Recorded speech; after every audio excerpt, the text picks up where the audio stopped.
കള്ളനോട്ടുമായി ഒരാൾ നാട്ടുകൽ പോലീസ് പിടിയിൽ. കൊല്ലം പത്തനാപുരം സ്വദേശിയാണ് ആര്യംഭാവിൽ വെച്ച് 500 രൂപയുടെ കള്ളനോട്ടുമായി പിടിയിലായത്.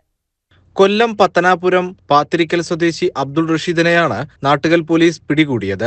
ആര്യംഭാവിലുള്ള തച്ചനാട്ടുകര സ്വദേശിയുടെ പലചരക്ക് കടയിലെത്തി 175 രൂപയുടെ വിവിധ സാധനങ്ങൾ വാങ്ങുകയും 500 രൂപ കടക്കാരന് നൽകുകയും ചെയ്തു. തുടർന്ന് ബാക്കി 325 രൂപ കൈപ്പറ്റുകയും ചെയ്തു. സംശയം തോന്നിയ കടക്കാരൻ 500 രൂപ പരിശോധിച്ചപ്പോഴാണ് കള്ളനോട്ടാണെന്ന് തെളിഞ്ഞത്. ഉടനെ ഇയാളെ തടഞ്ഞുവയ്ക്കുകയും നാട്ടുകൽ പോലീസിൽ വിവരമറിയിക്കുകയുമായിരുന്നു. നാട്ടുകൽ CI ഹബീബുള്ളയും സംഘവും സ്ഥലത്തെത്തി പ്രതിയുടെ കാർ പരിശോധിച്ചപ്പോൾ കാറിന്റെ അകത്ത് വിവിധ ഭാഗങ്ങളിലായി ഒളിപ്പിച്ചു വെച്ച നിലയിൽ മൊത്തം 1,10,000 രൂപയുടെ ഒറിജിനൽ നോട്ടുകളും പോലീസ് കണ്ടെത്തിയിട്ടുണ്ട്. തുടർന്ന് നോട്ടുകളെല്ലാം ബാങ്കിലെത്തിച്ച് പരിശോധിച്ചപ്പോൾ 2 500-ന്റെ കള്ളനോട്ടുകളാണ് ലഭിച്ചതെന്ന് നാട്ടുകൽ CI പറഞ്ഞു. മറ്റു പല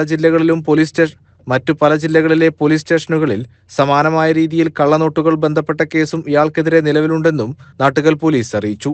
പ്രതിയുടെ കാറും പോലീസ് കസ്റ്റഡിയിലെടുത്തിട്ടുണ്ട്. CCN ചിത്തല്ലൂർ.